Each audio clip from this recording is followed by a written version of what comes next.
Telangana group 1 తుది ఫలితాలు విడుదలయ్యాయి. మొత్తం 563 పోస్టులకు 562 మంది అభ్యర్థులను ఎంపిక చేశారు. మరో ఒక పోస్టును న్యాయ వివాదం నేపథ్యంలో విత్ హెల్డ్ లో పెట్టినట్టుగా పేర్కొన్నారు. గ్రూప్ 1 లో టాప్ 10 ర్యాంకులు సాధించిన అభ్యర్థులు ఆర్డీఓ పోస్టులు ఎంపిక చేసుకున్నారని కమిషన్ చైర్మన్ తెలిపారు.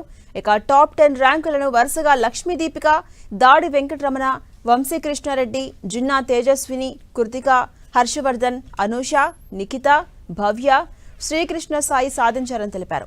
తుది ఎంపికలు హైకోర్టు తుది తీర్పునకు లోబడి ఉంటాయని ప్రకటించారు. హైకోర్టు సీజే ధర్మాసనం సింగిల్ బెంచ్ ఇచ్చిన తీర్పును బుధవారం నిలిపివేయడంతో టీజీపీఎస్సీ ఫలితాల వెల్లడికి మార్గం సుగమమైంది.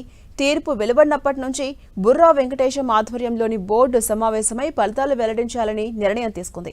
అర్ధరాత్రి వరకు కసరత్తు చేసి తుది ఎంపిక జాబితాను ప్రకటించింది. ఎంపికైన అభ్యర్థుల్లో ఎవరైనా తప్పుడు సమాచారం ఇచ్చినట్టు వెల్లడైతే వారి నియామకాలు ఏ క్షణమైనా రద్దు చేయడంతో పాటుగా టీజీపీఎస్సీ నిబంధనల ప్రకారం చర్యలు తీసుకుంటామని కమిషన్ స్పష్టం చేసింది.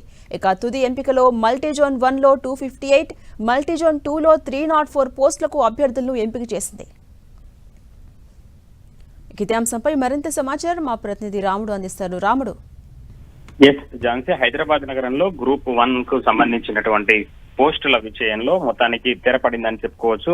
వివిధ రకాలుగా వివాదాలు కొనసాగడం, ఈ ఎగ్జామ్ కు సంబంధించి 2-3 సార్లు పరీక్షలు నిర్వహించడం, ఆ తర్వాత కోర్టు ఈ అంశంలో జోక్యం చేసుకోవడం కారణంగా మొత్తం కూడా ప్రక్రియ అంతా కూడా నిలిచిపోతుందని ఎవరైతే ర్యాంకులు సాధించినటువంటి అభ్యర్థులు ఉంటారో వాళ్ళందరూ కూడా ఆందోళన వ్యక్తం చేసినటువంటి పరిస్థితి. మొత్తానికి ఏకసభ్య ధర్మాసనం ఇచ్చినటువంటి తీర్పు పైన హైకోర్టు దీనిపైన నిర్ణయం తీసుకోవడంతో ఆ తీర్పును నిలిపివేయడంతో కమిషన్ మొత్తానికి కూడా ఈ ప్రక్రియనంతా కూడా పూర్తి చేసింది.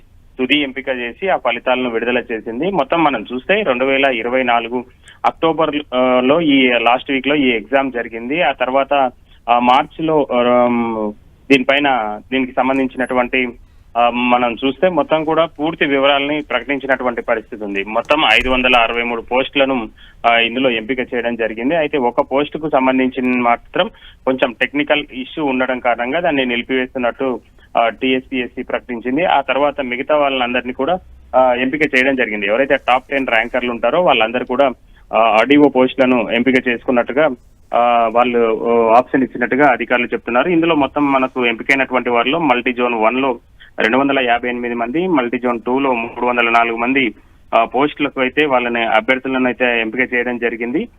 మొత్తంగా ఈ ఇష్యూ ఇప్పటి వరకు అయితే సమసిపోయినట్లుగా చూడవచ్చు. మొత్తం చాలా కాలంగా ఈ అంశంపై ఒకవైపు రాజకీయ దుమారం, మరొక వైపు కోర్టు జోక్యం చేసుకోవడంతో తీవ్ర విమర్శలు ఇటు ప్రభుత్వం వైపు నుంచి కానీ అదేవిధంగా ప్రతిపక్షాల వైపు నుంచి కానీ ఒకరిపైన ఒకరు విమర్శలు చేసుకున్నటువంటి పరిస్థితి ఉంది. ఈ అభ్యర్థులు కూడా ఎంపికైనటువంటి అభ్యర్థులు కూడా తీవ్ర స్థాయిలో ఇబ్బందులు పడ్డటువంటి పరిస్థితి. వాళ్ళు కూడా బయటికి వచ్చి పలు సందర్భాల్లో మీడియాతో మాట్లాడడం, కొద్దిమంది కోర్టును ఆశ్రయించడం కూడా జరిగింది. మొత్తానికి హైకోర్టు ఇచ్చినటువంటి తీర్పు కారణంగా ఈ గ్రూప్ 1 కు సంబంధించి చాలా ఏళ్లుగా పెండింగ్ లో ఉన్నటువంటి ఈ గ్రూప్ 1 కు సంబంధించినటువంటి అభ్యర్థుల ఎంపిక మాత్రం క్లియర్ అయినట్టుగా చెప్పుకోవచ్చు. రైట్, థ్యాంక్ యూ రాముడు.